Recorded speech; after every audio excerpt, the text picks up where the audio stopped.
Alors, merci d'être aussi nombreux ce soir. Merci d'avoir accepté notre invitation à une rencontre publique. C'est ma plus grosse assemblée de cuisine à vie, je pense. J'ai jamais vu autant de gens. Au moins, on a des belles tables.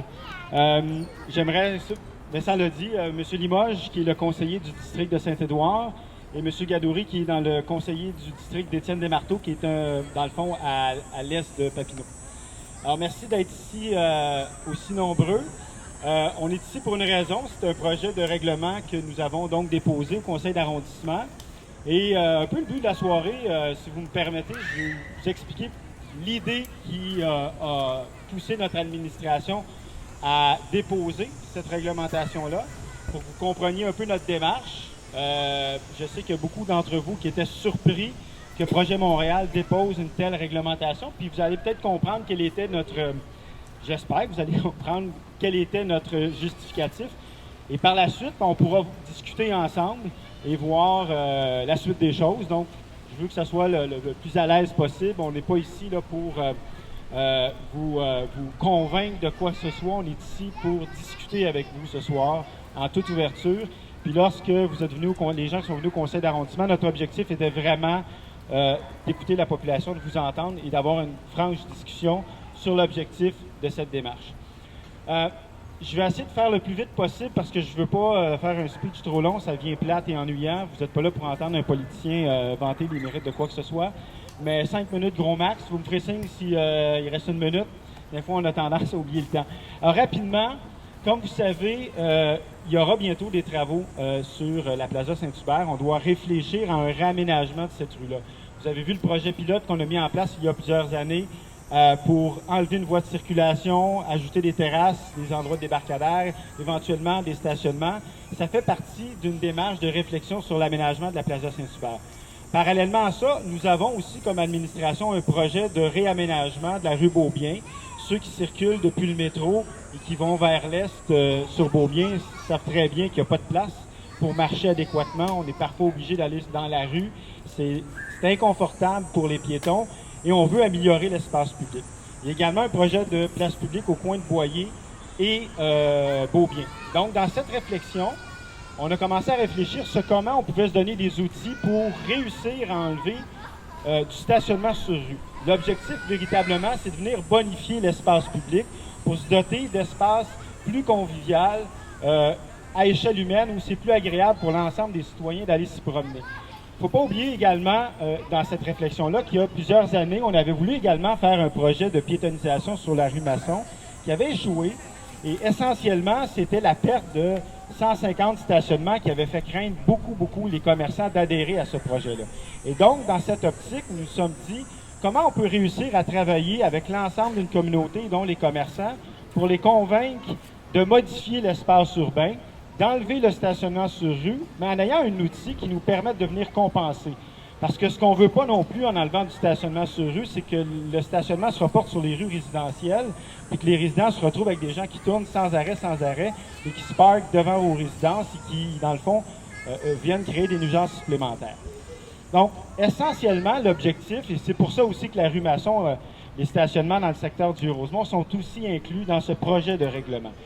Le fond de notre démarche, essentiellement, c'était cet objectif. Donc, nous sommes dit, si nous mettons un règlement en place qui vient établir des critères très stricts d'acceptation de stationnement étagé, comme le fait que ça s'intègre au cadre bâti, qu'il y ait du commerce au rez-de-chaussée, qu'il y ait des toits verts, etc., on se donnait des outils pour essayer le plus possible de créer des bâtiments qui n'étaient pas des stationnements comme à l'Université de Montréal, par exemple, ou au Stade olympique, des bâtiments en LED, béton, qui ne viennent pas valoriser le secteur.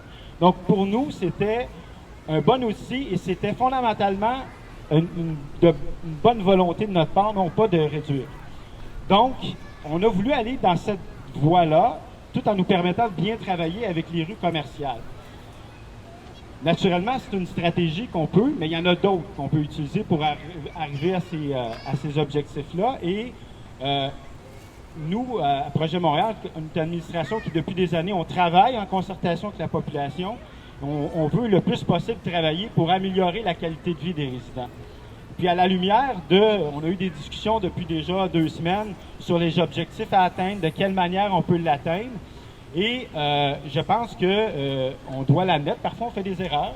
C'était probablement pas la meilleure stratégie à employer pour atteindre cet objectif-là. Donc, ce que je vous annonce ce soir, c'est que nous allons retirer le règlement et qu'on ne votera pas ce règlement.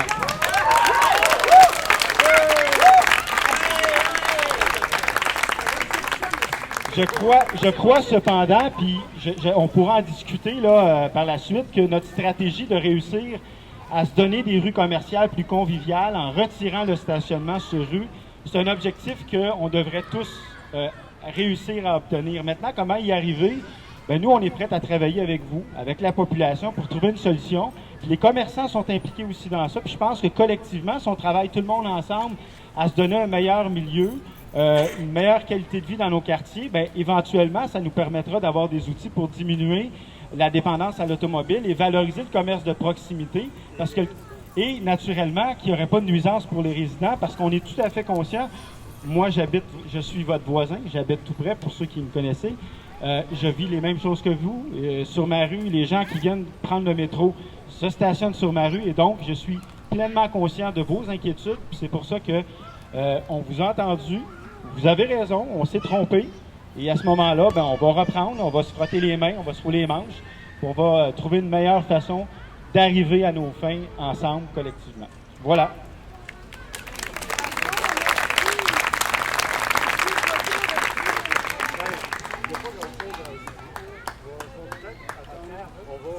Ben, justement, en fait, on s'était préparé à toute éventualité. On avait aussi, nous les citoyens, bien mobilisés contre le projet, avoir un certain argumentaire. Peut-être un mot. Honnêtement, je voudrais féliciter Vincent.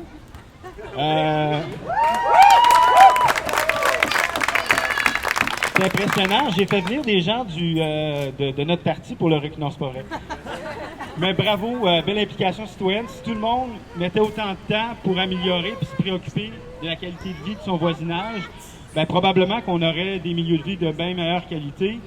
Tout comme les citoyens qui ont décidé de se mettre ensemble et faire peinturer une murale sur un mur à côté du métro. Ce type d'exemple de mobilisation citoyenne, les gens qui se mettent ensemble pour améliorer leur milieu de vie, faites-en, on aime ça, puis on va être derrière vous. Puis ce genre de... Rappelez-nous à l'ordre, quand c'est temps de nous rappeler à l'ordre, on est là pour vous écouter, on est là pour vous représenter. Donc, félicitations pour cette mobilisation-là, c'est impressionnant.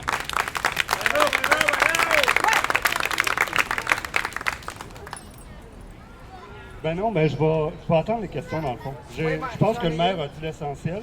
Je vais rester avec François, je suis votre conseiller de district, dans le district ici. Alors, on prendra les questions tous les deux. Soit là, formellement, ou à la fin. À la fin, vous pouvez venir nous voir. Ouais, c'est ça. On va prendre ceux qui ont des... C'est vraiment informel. Hein. Si c'est pas une question, mais c'est juste un commentaire. Est-ce que tout le monde entend si on parle comme ça? Non. Le micro, je pense que même les gens dans le fond qui ne savent pas, ils nous écoutent. Donc, si quelqu'un veut faire un... Oui, madame? Moi, je veux juste savoir si vous consultez les citoyens, est-ce que... Prenez le micro. C'est bon. C'est à vous. Il faut le prendre direct.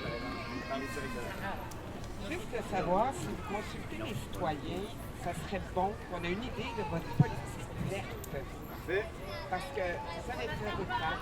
Au coin de Bellechasse. Ça marche pas, garçon. Au coin de Bellechasse et Saint-Hubert, vous avez aménagé un espace pour les spectacles. Et le verre, qu'en est-il du verre?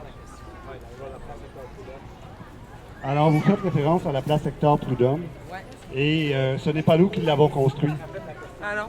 Alors, Madame posait, c'était quoi notre politique verte? Parce que je sens qu'elle semble déplorer qu'au coin Bellechasse-Saint-Hubert, elle dit, vous avez fait une place publique, mais qui n'est pas verte du tout. Et vous avez raison qu'elle n'est pas verte, mais vous avez tort que c'est nous qui l'avons faite. Elle a été faite avant nous. Elle a été faite dans le mandat d'André Lavallée. Oui, dans le mandat d'André Lavallée. Et d'ailleurs, à l'époque, moi j'étais candidat de Projet Montréal pour ma première élection en 2009. Lors des débats dans le district, on s'en servait comme exemple d'aménagement à ne pas faire. Il ne manquait que le char d'assaut soviétique pour qu'on ait une place minéralisée du peuple. Et c'est raté. Et c'est malheureusement, ça coûte cher des places publiques. Hein? Aménager ça, c'est beaucoup d'argent. Alors on peut pas, une fois qu'elle est faite, on ne va pas s'amuser à la défaire pour la refaire, à moins d'avoir vraiment un prétexte sérieux. Alors malheureusement, on est pris avec cet héritage-là. C'est un peu ce qu'on voulait contrebalancer en faisant une place au coin de Boyer, Beaubien, très verdi. Le mandat qu'on s'apprêtait à donner. Malheureusement, on n'a toujours pas de nouvelles du comité exécutif. Ce dossier-là est bloqué au bureau du maire pour des raisons qu'on ignore, qu'on imagine un peu partisanes. Je ne veux pas entrer là-dedans. Mais bon, on verra. L'avenir dira si on peut la faire ou pas. Nous, on a mis $1 million pour. Si on ne l'a pas, on le mettra sur d'autres projets. Mais on s'en allait vers une place très verdie, très vivante, très organique pour justement compenser le genre d'aménagement dont on avait hérité. Noémie a une question. Merci Vincent. Merci messieurs de vous être déplacés. On est vraiment, je pense, très heureux d'entendre ce que vous nous avez dit. Mais moi, je reste avec une préoccupation. Je pense que je vais parler pour moi. Moi, je vote pour Projet Montréal, puis je me sens un peu en sécurité quand je vote pour Projet Montréal parce que j'ai l'impression que c'est pas en plein milieu de l'été qu'on va nous passer un règlement en douce, puis qu'une chance que quelqu'un a lu à un moment donné l'avis dans un journal pour nous mettre la puce à l'oreille. Donc, tu sais, là, j'ai l'impression que vous avez un peu senti la soupe chaude. On a bien fait notre job de mobilisation. Et si on n'avait pas fait notre job de mobilisation, j'ai quand même l'impression qu'on serait un peu fait rouler dans la farine. Puis, il y a quelque chose que je ne comprends toujours pas. Je comprends que vous dites dans vos argumentaires, puis là, je reviens sur ça, puis c'est pour le futur, en fait. Vous dites... il n'y avait pas de projet de stationnement encore, c'est pour nous aider, mais il n'y en a pas non plus de projet. On ne l'a pas vu, le projet de réaménagement de la plaza. Donc, on mettait un peu la charrue devant les bœufs, puis je pense que vous avez ici un bassin de gens qui votent pour Québec, pour Projet Montréal. Voilà. Bien, merci, puis c'est tout à fait légitime comme question, comme questionnement. Juste rappeler un peu l'historique.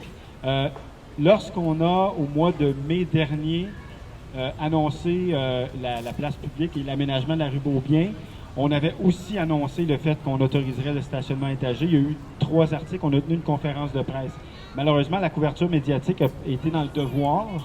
Je ne sais pas si tout le monde est abonné au Devoir, mais on s'entend que la diffusion n'est pas aussi grande, puis le journal local non plus. Donc, mais on l'avait annoncé en toute transparence, on n'a pas voulu cacher la chose. Par contre, il y a un élément sur lequel nous, on va devoir travailler à la suite de quelques éléments qu'on a vus. C'est la manière, l'heure et les moments où se tiennent les consultations publiques et la façon dont c'est publicisé. Je vous annonce aussi que ça nous amène à une autre réflexion, c'est-à-dire de modifier la manière dont le processus, pas le processus de consultation, ça c'est légal, mais que ça soit plus facile d'accès pour l'information aux citoyens, par exemple sur la page Facebook de l'arrondissement, que vous puissiez rapidement savoir ce qui s'en vient en termes de consultation publique, mais aussi l'heure, parce qu'à 5 heures, il n'y a pas grand monde qui peut venir à une consultation publique, et aussi le moment. Donc, on est en train de revoir cette façon de faire pour justement que ça n'a pas de l'air de vouloir cacher quoi que ce soit, parce que ce n'était pas la volonté. Maintenant, vous parlez qu'il n'y a pas de projet. Il y a un projet qui est en cours de dessin et de planification pour la Plaza Saint-Hubert. C'est une réalité et c'est clair que sur la table à dessin, il y a plusieurs options. Et une de ces options, c'est de retirer le stationnement sur la rue Saint-Hubert. Si on n'a pas de garantie qu'on peut compenser le retrait, c'est sûr et certain que la ville qui planifie les travaux et les commerçants accepteront pas de retirer le stationnement. Donc, quand vous dites c'est de mettre la charrue devant les bœufs, c'est qu'il faut quand même offrir une garantie aux commerçants et à la ville qu'il y aura une compensation pour qu'eux prennent la décision d'enlever le parking sur la rue Saint-Hubert. Et oui, donc, c'était pas de mettre c'était vraiment un outil de planification. Puis du coup, dire oui, on va le faire, mais une fois que la rue est refaite et qu'il n'y a plus de parking, et on a un problème. Donc, c'était dans cette optique-là. Puis rapidement, la rue Masson, c'est la même chose. La rue Masson sont en train de revoir et de planifier l'aménagement. Puis ça aussi, ça fait partie de la réflexion. Donc, c'était aussi logique comme avis. Je vais en complément d'information là-dessus. Je comprends le build-up que vous êtes fait, mais on n'est pas devenus des amoureux du stationnement étagé avec ce règlement-là. Là. C'est ça qu'il faut comprendre. Ce qu'il faut comprendre, c'est que dans notre tête, c'était une garantie. Parce que on a un maire de Montréal qui rapatrie beaucoup de pouvoirs à la Ville-Centre. Juste encore dans le conseil municipal de lundi et de mardi, il y a il y a des nouveaux pouvoirs qui ont été recentralisés, de plus en plus. Alors, il ne faut pas croire que sans règlement, le stationnement étagé ne serait pas possible. Il est simplement actuellement dérogatoire. mais mettez d'autres élus qui aiment ça, là, puis qui en veulent, puis ils accepteraient les dérogations. Là. Nous, on s'est dit, qu'est-ce qu'on peut faire comme legs pour la postérité? Notre règlement le permettait plus facilement au niveau légal, mais mettait des critères mauditement plus restrictifs. Parce que là, en ce moment, des gens pourraient le faire en dérogation, mais accepter que ça ressemble au parking du Parc olympique. C'est une affaire en gros béton, sans...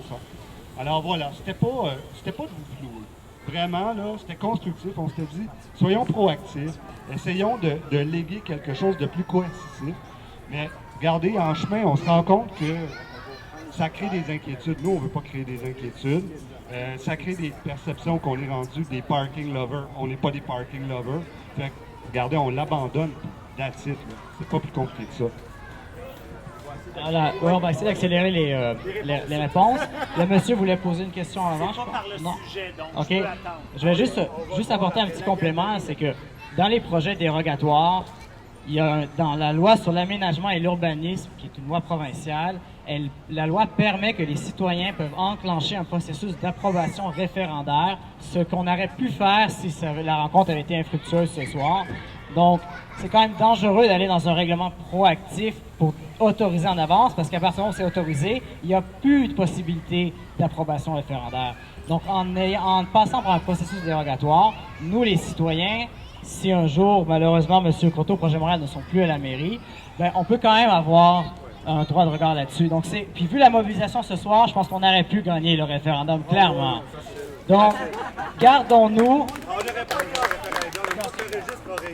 Donc, c'est important, je pense, sur tous les plans légaux, là, quand la loi nous permet à nous, les citoyens, d'enclencher une approbation référendaire, de toujours se garder cette option et de jamais la laisser aller, surtout lorsqu'il n'y a pas de projet sur la table. Parce que ça veut dire qu'on la laisse aller sans avoir aucune idée de ce qui s'en vient. Donc, tous les... Je vous félicite d'avoir reculé avec le projet de règlement. Puis je dois dire que le positif là-dedans, c'est que j'ai connu plusieurs de mes voisins dans toute cette démarche. Mais je suis presque déçue parce que j'avais fait toute une analyse de zonage de chaque zone pour essayer de voir concrètement qu'est-ce que ça voulait dire. Puis je pense que dans le règlement, dans la forme qu'il était, il y avait vraiment des lacunes. Parce que toutes les zones concernées, à l'exception de la zone 40, qui comprend la tour Jean Talon, qui est commerciale, toutes les zones sont réservées pour de l'habitation, 3 étages maximum, et un taux d'implantation de 60%. Comme ça? Est-ce que vous m'entendez? Okay. Donc, concrètement, ce que ça voulait dire, si on prend le stationnement derrière le IGA, qui est en face de chez nous, des 2 étages habitation, on aurait pu avoir une grosse structure qui occupe 60% du site, de 3 étages, avec un sous-sol potentiel, pour à peu près 300 espaces de stationnement, avec une porte qui aurait pu donner sur Boyer et augmenter grandement la circulation. Et si on ajoutait un toit vert, il y a une super structure ici que personne n'apprécie dans le quartier, de stationnement étagé, juste un petit peu au nord. Si on lui ajoutait un toit vert, des espaces pour les vélos, des bornes de recharge, bien, il aurait fonctionné avec les critères du présent règlement. Donc, à mon avis, ça ne représentait pas le sérieux et la compétence des gens à l'urbanisme, à l'arrondissement. Ça manquait d'être ficelé, je crois, plus sérieusement. Donc, bravo, merci.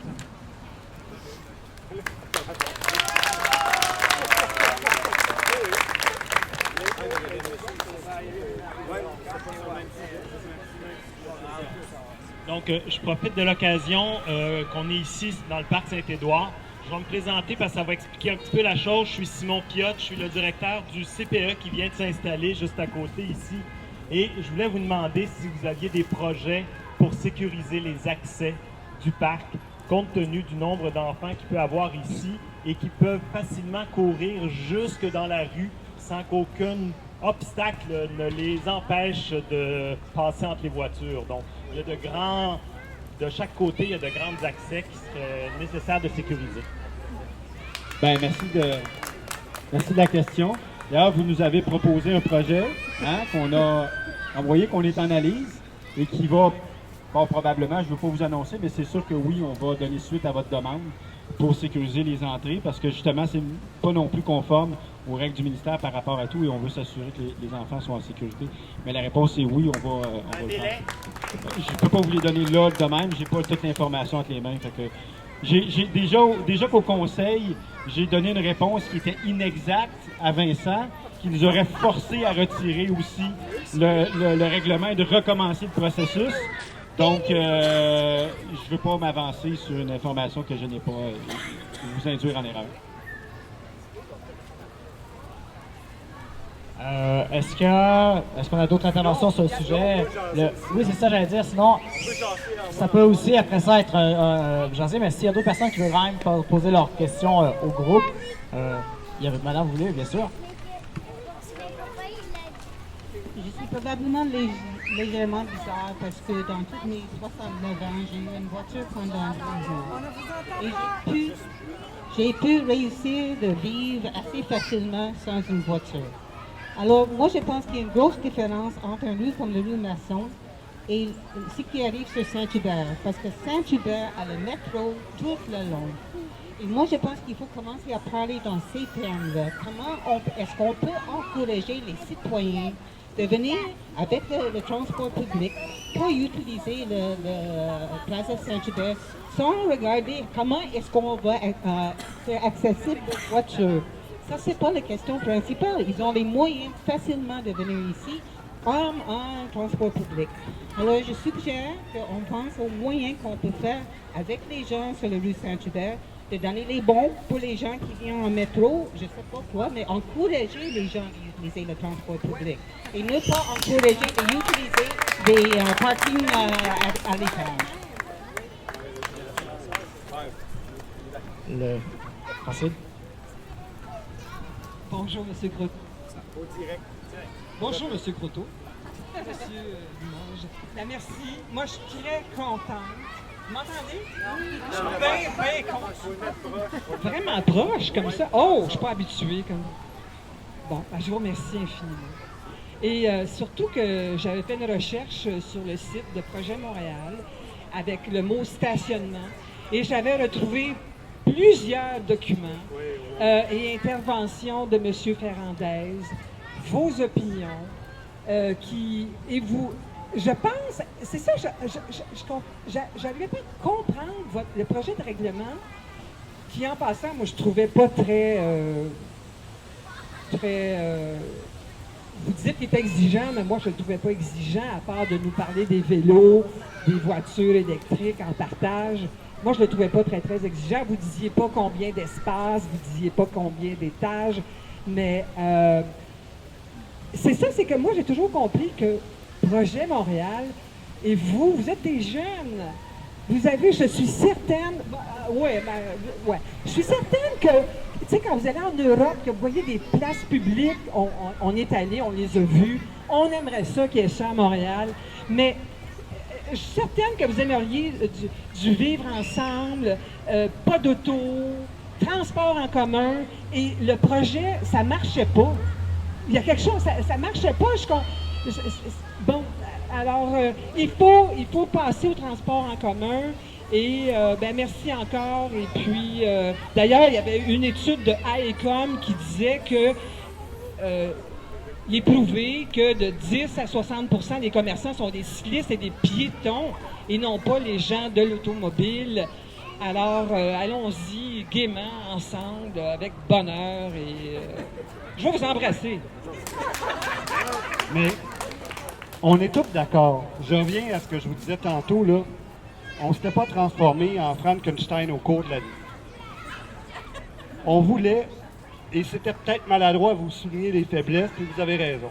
On a voulu démontrer un geste de bonne foi envers des gens qui ne pensent pas ça du tout, qui pensent que l'auto est essentielle à la vie commerciale, à la vie tout court, et que, voilà, il y a beaucoup de choses qui demandent l'accord, entre autres, de la Ville-Centre pour qu'on puisse procéder. On voulait démontrer un geste de bonne foi. On se rend compte que finalement, à force c'était peut-être de bonne foi envers l'administration centrale, mais dans le quartier, là, ça allait contre nos valeurs, ça allait contre les valeurs qu'on a toujours défendues.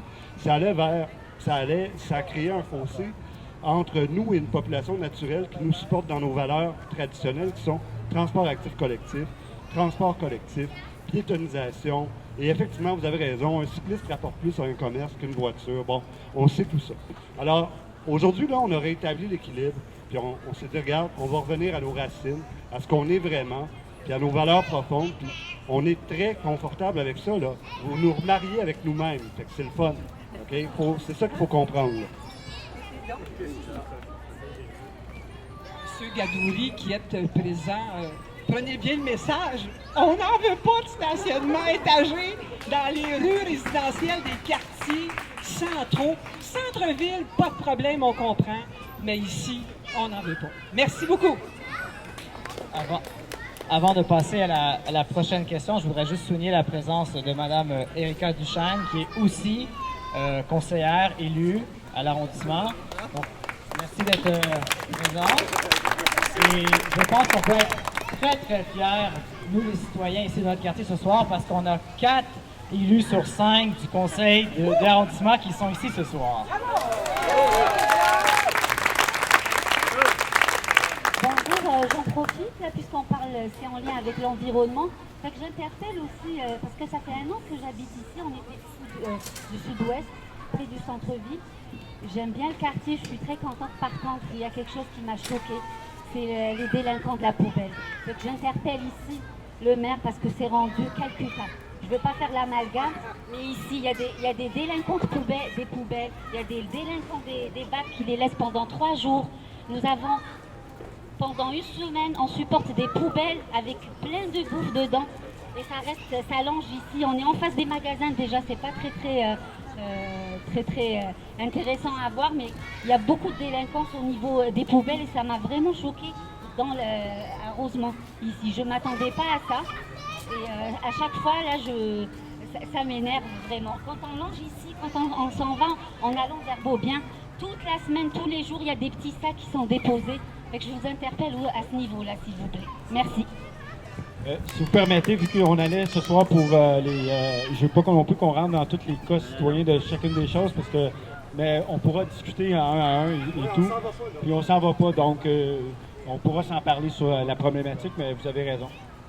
C'est ce que j'allais dire. Je pense qu'on a clos assez rapidement le sujet du stationnement commercial intérieur.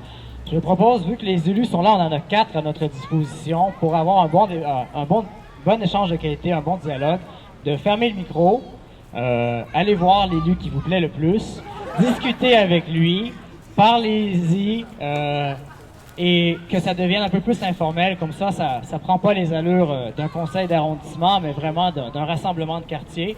Donc, je vais laisser une personne parler avant, et après je ferme le micro, et ensuite on continue tous ensemble là, dans le quartier. Et oui, juste avant de dire, c'est pas ça, j'ai oublié, c'est le plus positif là-dedans, c'est que je pense que l'année prochaine, la fête des voisins, elle va être exceptionnelle.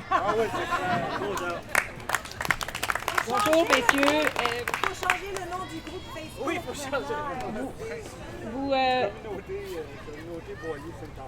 Tout à l'heure, vous avez soulevé des sérieux doutes, on dirait, quant à la réalisation du parc au coin Boyer-Beaubien. Qu'est-ce qu'on peut faire, nous tous, pour ça que je voulais avoir le micro, qu'est-ce qu'on peut faire, nous tous, ensemble, pour mettre la pression pour que ça se réalise?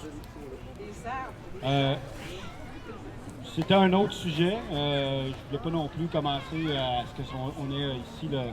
Mais on pourra, nous, on fait une démarche auprès de la Ville de Montréal. Qu'est-ce que vous pouvez faire?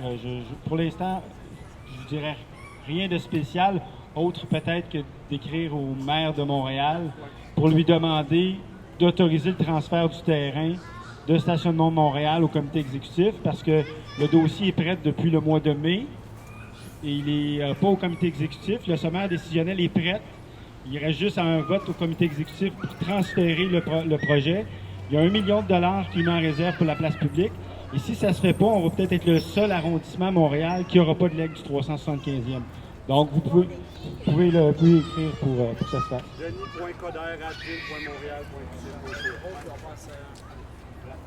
Merci tout le monde. Merci.